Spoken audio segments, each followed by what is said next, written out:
Azért tüntetünk, hogy a közgyűlés oszlassa fel magát, legyenek új választások, ami után egy új, tisztességes városvezetés állhat fel.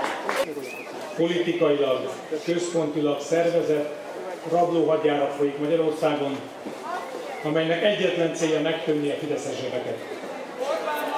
És ha már a közösből nincs mit elvenni, elveszik hát az egyes emberektől. Szerencsejáték, földmutyi, trafikmutyi. Orbán pontosan fogalmazott, idézem. Alaposan előkészítettük ezt az egész rendszert, ez jól működik. Csak azt felejtette el hozzátenni az elején, hogy tisztelt bíróság.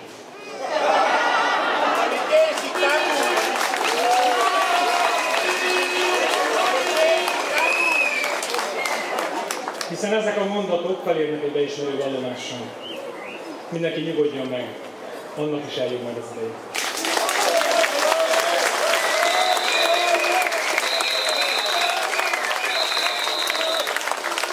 És itt meg kell állnom egy szóra, mert többen hozzám idejöttek a rendezvény előtt. Hogy átadják azt az üzenetet, hogy ugyan nem vagyunk kevesen, hanem igenis nagyon sokan vagyunk itt Szekszárdomban. De ennek többszöröse lenne itt, ha darabra nem félnének azok az emberek, akiknek személyesen vagy családtagjaikon keresztül ma félniük kell attól, hogy politikai véleményüket és meggyőződésüket képviseljék. Azt hittük, hogy a 22 év, tehát a több évtizedes tapasztalatunk elegendő lesz ahhoz, hogy alanyi jogon esetleg megkapjuk ezt a lehetőséget. De sajnos nem így történt, nekünk is ugyanúgy pályáznunk kellett. Akkor mi elkezdtünk számolni, mivel 3,5%-os haszonkulccsal tudtunk számolni, hogy mi az, amit mi bemerünk vállalni, mert amit eddig vállaltunk, mindig felelősséggel vállaltunk. Nem is gondoltuk, hogy ha nem vagyunk biztosak a dolgunkban, akkor egy ilyen komoly 20 éves koncesziós szerződést alá merjünk írni. Ennél is kicsit gyenge vagyok, mert túl sok meghatódás ért az utolsó pár hétben, amit velünk tettek, mind ővelük, mind velünk, illetve sok száz emberrel, sok ezer emberrel ebbe az országba. Ez felháborító is, egy szóval én szavaimmal csak egyet tudok mondani, gusztustalan. Kicsikét másként pörög az ő agyuk, mint a miénké, de szívük csak van ezeknek is, hát valamiből érteti őket.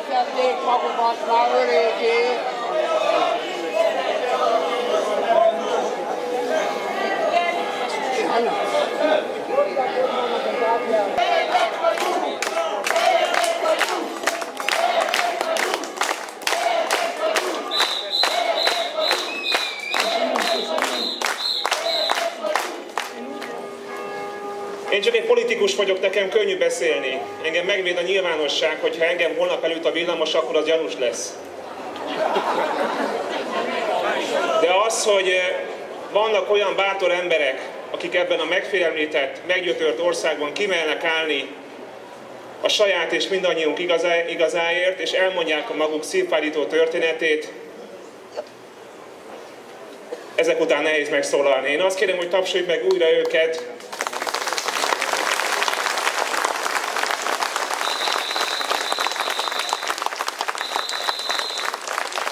És azokat a bátor magyarokat, akik azok helyett is beszélnek, akik most lélekben itt vannak velünk, de nem mernek eljönni, mert félnek attól a zsarnoki hatalomtól, ami most Magyarországon eluralkodott. Kedves barátaim, mi ma bíróságon voltunk. Bíróságon voltunk méghozzá egy rágalmazási ügyben, ugyanis Simicska Lajos és a közgép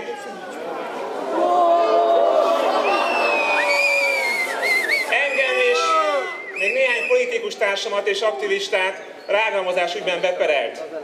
Arról a közgépről beszélek, amely az elmúlt években több mint 300 milliárd forintot nyújt le a magyar adófizetők és az európai adófizetők pénzéből. Arról a közgépről beszélek, amely tavaly több mint 3 milliárd forint osztalékot fizetett a tulajdonosának, Simicska Lajosnak, tehát őt gyakorlatilag naponta 9 millió forintot keresett.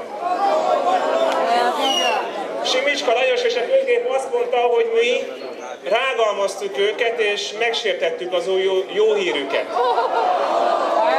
Barátaim, azt Azt szeretném tőletek kérdezni, hogy szerintetek van-e Simicska Lajosnak és a közgépnek jó híre ebben az országban?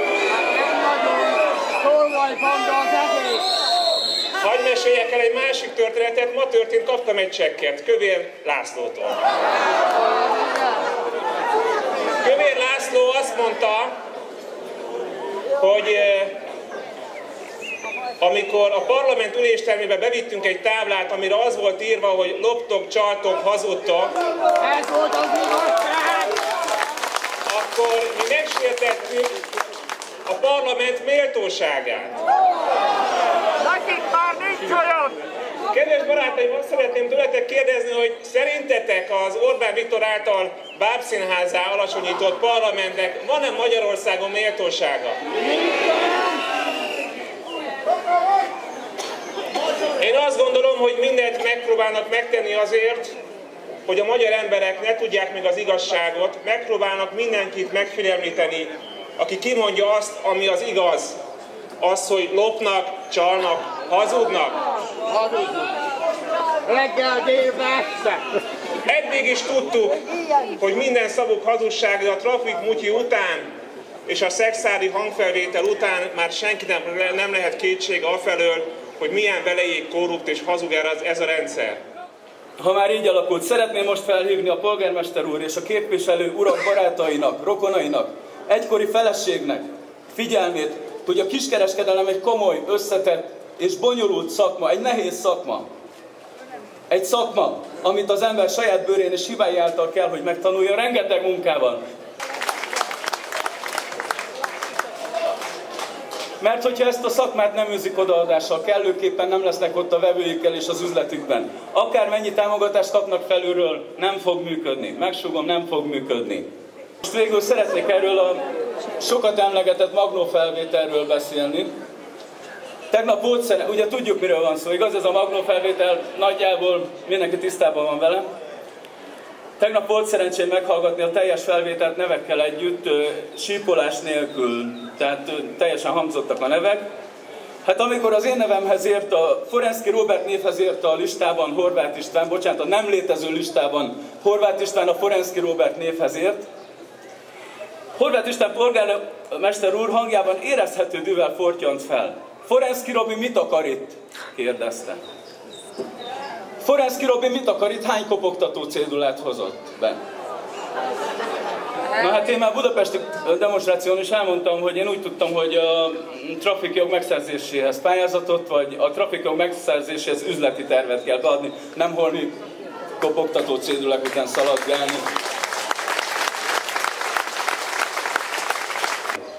Talán ne vegye tiszteletlenségnek, polgármester úr, a kérdést, de hogy Forenszky Robi mit akar itt? Nem fordítva kellene feltenni?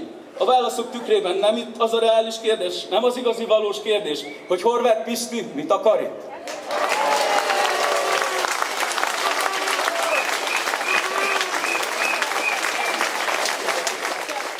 Hát kérem, én azt látom, hogy ezekben az emberekben nincsen semmilyen becsület. Egyetértünk ezzel? Azt is aztán kérdezted, hogy van-e nekik lelkiismeretük. Van lelkiismeretük? Szerintem sincsen semmilyen lelkiismeretük. Ami viszont van, Zoli, nekik.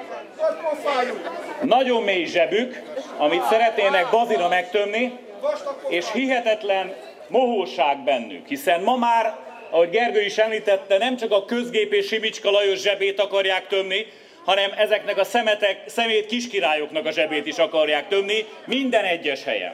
Mi történt itt az elmúlt 3-4 hétben a szemünk előtt? Ugye kezdődött azzal, hogy Lázár Jánosnak a barátja úgy gondolta, aki a trafik bizniszbe, dohány bizniszbe utazik, hogy itt az idő, hogy újra osszuk ezt az 500 milliárdos trafik bizniszt, dohány bizniszt, és azt mondta, hogy kéne egy jó törvényt csinálni, ami lehetőséget ad ennek a hatalmas profitnak és árbevételnek az újraosztására.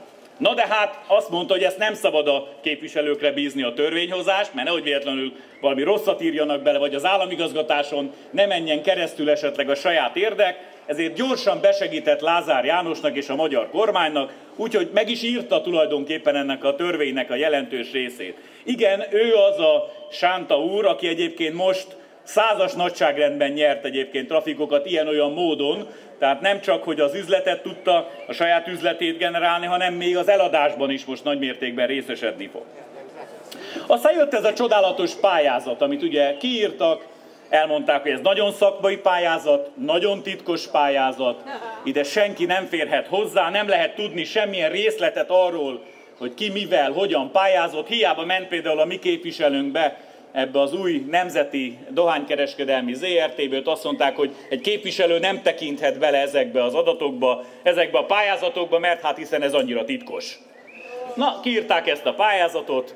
Hát voltak sokan, akik megnézték, régi trafikosok, és azt mondták, hogy kérem, hát ilyen feltételek mellett nincs értelme pályázni, mert ennyiből nem lehet ezeket a boltokat föntartani, nem lehet egyszerűen megélni ebből az árrésből, amit biztosítottak, ezért sokan nem is pályáztak, mert azt mondták, hogy ez így értelmetlen. Aztán volt egy olyan rész a trafikosok közül, akik azt mondták, hogy mi azért pályázunk, mert mégiscsak megpróbáljuk, aztán csak lesz valahogy.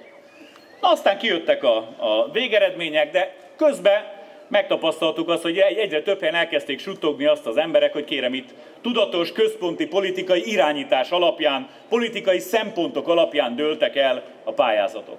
Amikor ezügyben elkezdtük őket kérdezni, a fideszeseket, akkor Kósa Lajos, Lázár János, de maga a miniszterelnök is azt mondta, hogy semmilyen politikai szempontrendszer nem volt, semmilyen politikai minősítés nem volt. Itt ez a jó ember, akire a háta mögé ki van téve, na ő is azt mondta, idézném, ugye ide ki is írtuk, csak hogy pontosan idézzen, nehogy azt mondják, hogy torzítunk rajta, semmilyen egyeztetés nem zajlott sem frakciülésen, sem politikai, sem pedig egyéb megbeszélésen a trafik pályázatok ügyében. Ez Horváth István polgármester április 30-án egy saját közleményében írta.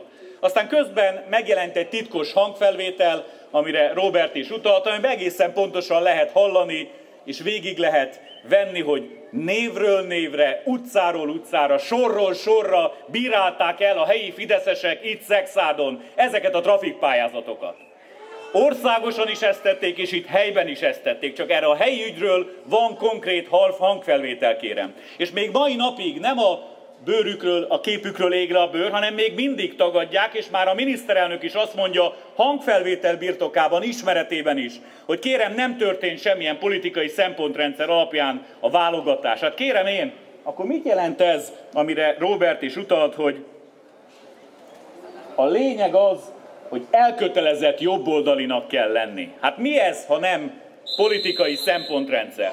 Teljesen egyértelmű, hogy maffia módszerekkel, előre eltervezetten, szervezett módon, saját maguknak átjátszva, hiszen fideszes haverok, rokonok, anyósok, lányok, fiúk, üzlettársak nyerték el ezeket a pályázatokat.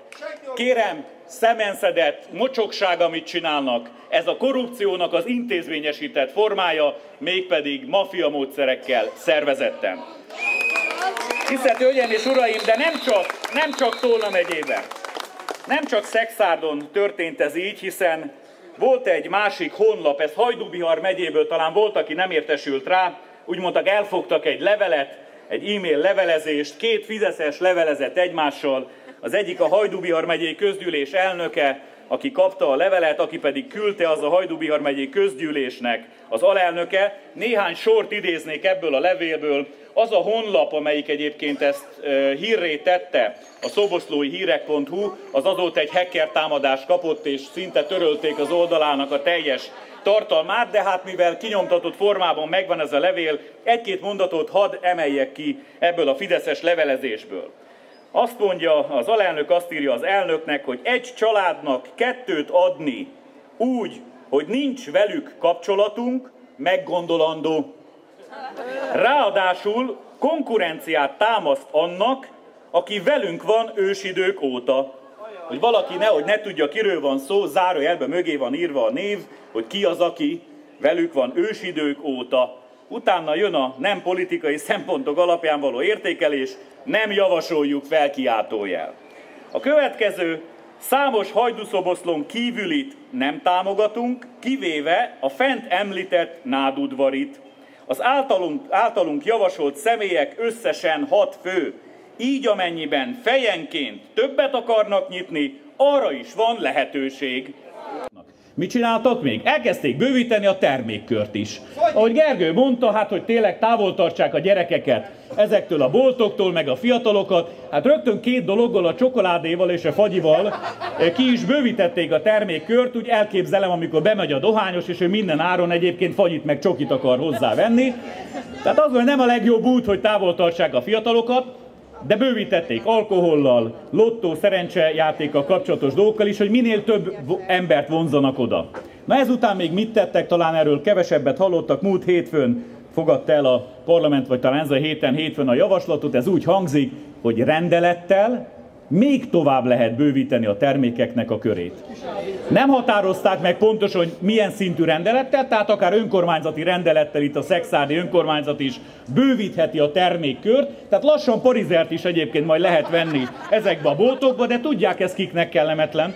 Azoknak a kis vegyesboltoknak, akik vegetálnak csak, akiktől már jelenleg a fagyi és csokoládéval elvették a bevételéknek legalább a 30%-át, és ha most még helyben tovább bővítik ezt a kört, akkor nem csak ez a 35 000 vállalkozó megy tönkre, hanem még több 10 000 vállalkozó mehet tönkre vidéken. Azon a vidéken, ahol ezek a fideszesek nagy szájjal, bocsánat, hadd fogalmazzak durvábban, nagy pofával, arról beszéltek állandóan, hogy ők már pedig a magyar vidékért vannak, a magyar kisvállalkozókért, meg a magyar családokért. Hát akkor kérem, itt a lehetőség. Itt a lehetőség, bizonyítsák ezt. Érvénytelenítsék ezt a pályázatot, és írjanak ki egy új pályázatot, mert ez az egyetlen tisztességes módon, hogy lehet rendezni ezt a kérdést. És természetesen azt is követeltük tőlük, írtam miniszterasszonynak egy levelet, hogy érvénytelenítsék a pályázatokat. Hát természetesen nem teszik meg, de azt is kérdeztem miniszterasszonytól, hogy hogy kerülhetett ide Szekszárdra ez a lista. Hát hogy ebből a nagyon zárt folyamatból, ahol egy országgyűlési képviselő nem tekinthet be, onnét hogyan került ki a lista, amiről itt a fideszesek tudtak helyben névről névre, utcáról utcára menve döntés hozni, ahol lehetett minősíteni Robertet és másokat, hogy hoztak eléggé szép számú kopogtató cédulát éppen vagy nem, vagy eléggé jobboldali hitű, jobboldali az illető vagy nem. Na ez a lista hogy került le, és ami még izgalmasabb, hogy hogy került ez vissza, ez a lista, és hogyan érvényesítették ezeket a pályázati elbírálás során. Ugyanis ha megtetszenek hallgatni, és tessenek meghallgatni ezt a hangfelvételt, akkor azon látszik, hogy akire azt mondták, hogy nem nyerhet, az nem is nyert a végén. Akire azt mondták, hogy nyerhet, az meg nyert. Tehát teljesen egyértelmű a politikai befolyásolás, ez pedig köztörvényes bűncselekményt szeretném jelezni a fideszeseknek. Úgyhogy zárásképpen